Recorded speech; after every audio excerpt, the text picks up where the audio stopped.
question. Does a day go by where you don't feel stressed or talk to someone else who's stressed? It's unlikely that you're not running across moms in this position. That's how rampant stress is.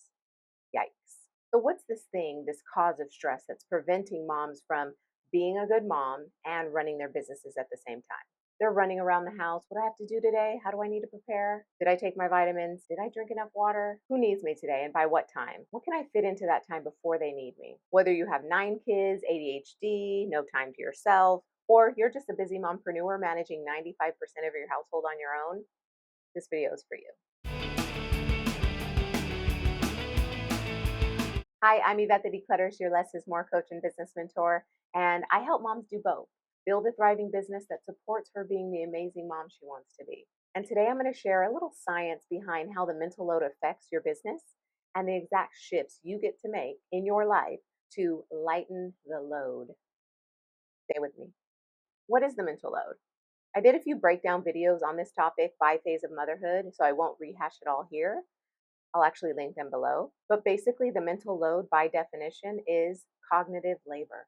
It's the invisible work of planning, remembering, anticipating, like living in manual stick shift mode all day, every day, because nothing's predictable about motherhood. And when you're a new mom, nothing's automatic because you're still learning. And that baby's going to uproot every aspect of your life. And of course, if you're both mom and entrepreneur, the mental load gets real, real fast. Psychologists call it cognitive load when your brain is maxed out. And neuroscientists say it's a drain on your executive function, the actual part of your brain you need to make decisions and run your business. And I would add, do your best at mothering. The mental load doesn't just make you tired and incapable of running a business while being a mom.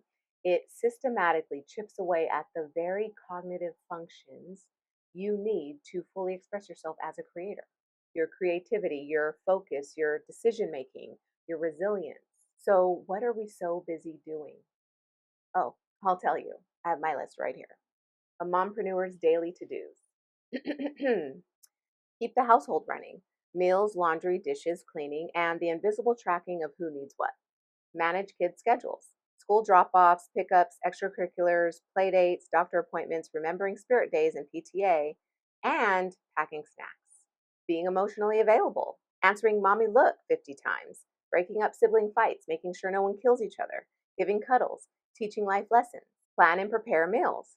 Grocery lists, cooking, snacks, leftovers, lunch boxes, all while meeting different preferences. Picky eaters. Content creation.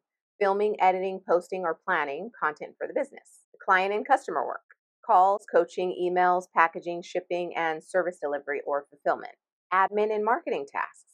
Answering DMs, sending invoices, bookkeeping, updating systems, posting on social. Decision making. What's for dinner? What project to prioritize? Should I film today or write emails?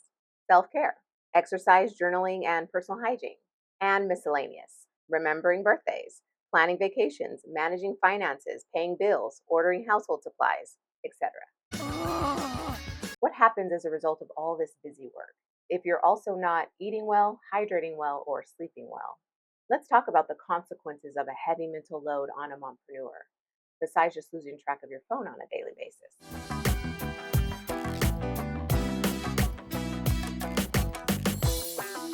Okay, here's the science part. Even I want to understand this. The results of the mental load are exhaustion. The mental load is what happens in the background, right? This ongoing, constant, incessant processing and planning, anticipating and remembering, not just for yourself, but for your kids. And studies show that chronic cognitive labor activates the same stress response as physical labor, increased cortisol, higher heart rate, leading to mental and physical fatigue. Analysis paralysis. Your working memory is constantly being overworked. And the brain can only hold a limited number of items, like 4 to 7, in working memory. So when it's overloaded, it struggles to filter and prioritize. So overwhelm leads to analysis paralysis because the prefrontal cortex, which is responsible for planning, is jammed. Executive functioning decline. So executive functions like planning, focusing, shifting between tasks live in the prefrontal cortex. And the mental load competes for those same resources, making it harder to initiate tasks, stay focused, and complete projects. So if you feel like you're bad at business or you're scattered or forgetful, it's not incompetence, it's just cognitive overload. And then decision fatigue. Every choice, what to eat, what to post, what to work on, uses up mental energy. And that's in addition to everything for the kids. And then when depleted, the brain defaults to procrastination, avoidance, or easy choices instead of strategic ones. Your bandwidth is so low that you honestly can't see what you're compromising on when you don't have a strategy or systems in place, because you don't even really have the foresight or the cognitive space to see what the consequences might be. And then that leads to mom guilt and regret and sadness and despair and depression. And it's just like this cycle that repeats because you need that space. And then sleep deprivation. Poor sleep reduces prefrontal cortex activity, so the part of your brain that you need for decision making, self control, and creativity. And then sleep loss also increases the amygdala reactivity, so the part where the part of your brain that's responsible for survival, right, in the face of threat. And so you're more emotional, reactive, and prone to stress spirals, like screaming at your kids, yelling, stressed out because, business isn't going like you want it, or home life isn't going like you want it. And so they're just they're tainting each other. And so basically the mental load, keeps you awake at night.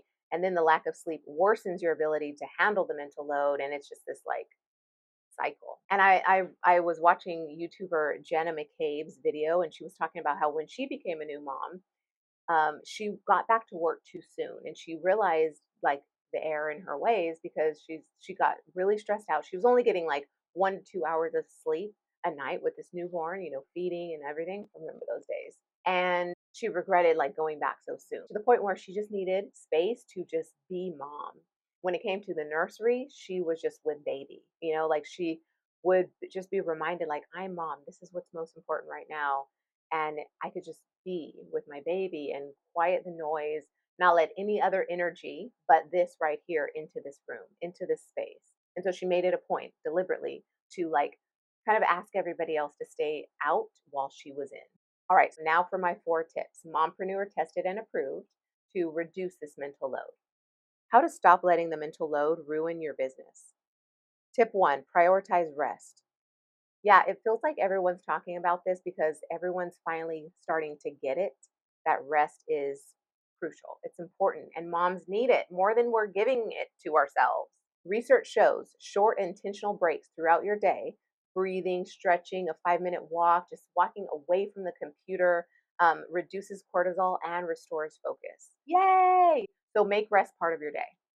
Okay. And bonus here, your sleep will improve, right? Because if you think about it, you have these short breaks throughout the day and you're giving yourself that time. So that way it's not like this steam train, hitting your pillow at night. So balance your day a little bit more with rest and action, right? So find your balance there and just withdraw from the hustle. Withdraw from the idea that you've got to just be moving constantly. And I like to say, like, give into the unhurried life. And kids cause us to slow down. And so give into that, right? Let them teach us to slow down. And the coolest part about this is when you learn to slow down and when you take time and you prioritize rest, then the time that is meant for work or meant for household chores is more effective and efficient because you have to be, right? Because you only have that time to fit this in. And the more you do this, the better you'll get, because that also takes practice, being efficient and effective in those little cracks in your day. This is how you start to become efficient in the time you have. You practice. Schedule in micro recovery breaks as needed. Listen to your body, whether you're working on your business or not, and fit at least 2 reset breaks into your work block. So maybe it's closing your eyes, taking 3 big deep breaths. That will lower heart rate variability and help your brain reset. Just doing that right there. Tip number 2, mind your own business. Literally mind your own business. There's a time in life to, peek over the fence and see what everyone else has. And then there's a time to sit in your own backyard and savor your life. And I'd say the latter is probably more important, especially right now when you're a new mompreneur and you have a lot going on. Because how much longer realistically can you get by on worrying about what everyone else thinks and says and does, and still worry about your own household, your kids, your partner, and not go batshit crazy? Stop giving away your mental energy to distractions.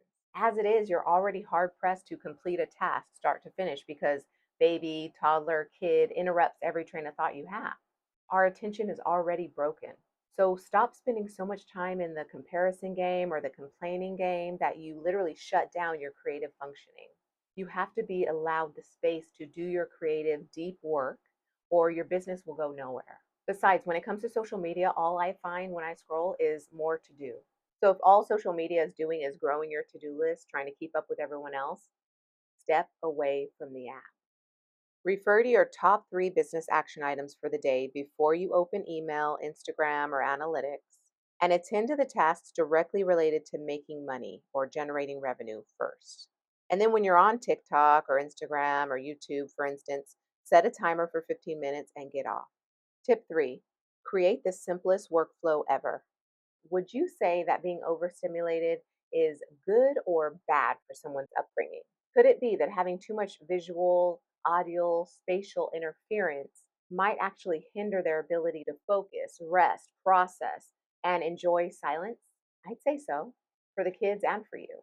So you've got to also pull back on the demands and expectations you place on yourself. Filling your day with all the to dos is inviting in all that interference. And just like you wouldn't put that on your child, your baby, try doing the same for you.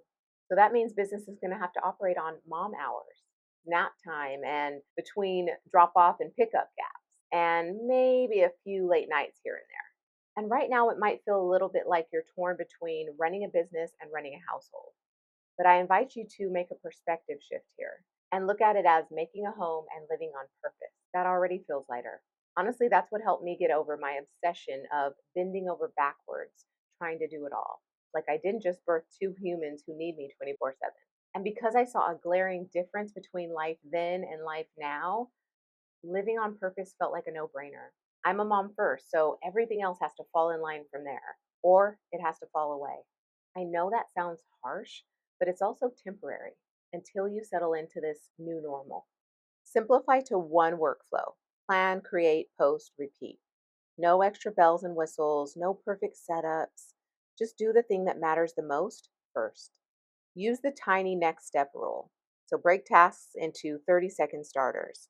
Give yourself 30 seconds to start something on your to do list. It'll reduce overwhelm and build momentum. If the task is still too large to even know what those first 30 seconds need to look like, break it down even more. And perhaps the most urgent, most crucial, most important tip to lighten your mental load is tip number 4: ask and receive. Sometimes it can feel like we're stuck, like we're not growing because we don't know how to ask and receive help financially, emotionally, or physically. We're so used to doing it all that we block our blessings.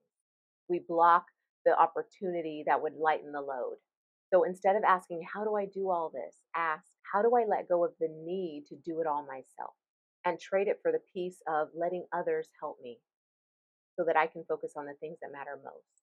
And really, that's like an homage to you focusing on what you as mother need to be doing right now.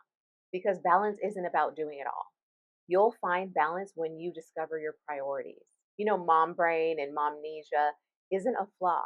It's actually biologically serving you to focus on what matters most, like keeping the baby alive, prioritizing safety over minor details like what am I going to wear today? So life is giving us a chance, this time with our babies, our newborns, to reevaluate our priorities. And the rest will have to wait. Or you get to decide who else can do it. Equal distribution of labor in your household isn't just your partner, it's also your toddlers. Your toddlers can start to help around the house and put away toys and clean up after themselves, bring their plates to the sink, pair their socks, put their clothes away. Kids benefit from structure and order, especially when you make it fun and just part of normal everyday life. I remember I would put my kids down for bed and then I would come back out and clean up around the house, tidy up. It's like, why am I doing this? Why am I staying up late to do this? When my kids are perfectly capable of helping me little by little put stuff away. And now I just stand back in shock and awe every time I see my precious little boys, like, put their toys away. There's such a pride that they have, like a little puff to their chest after they do that and they put something away, it takes no sweat off their back. It causes no internal damage. If anything, it just builds up their self-esteem, their sense of usefulness in this world, right? Their place in this household. And it's a beautiful thing. Highly recommend. Say yes to help, to shortcuts, to tools, to someone watching the kids so you can film. Say yes to mentorship in the areas it matters most right now. Okay, real talk. If you found yourself nodding through this entire video, I really encourage you to sign up for my Leap to Launch Accelerator and let me help you run your business so well, so smooth, so efficiently that you can run your household and be mother just as well. Let's normalize this, lightening the mental load, and support each other with strategies. Share your struggles and what's worked for you in the comments. You're not alone. You're also not just a mom. Until the next time.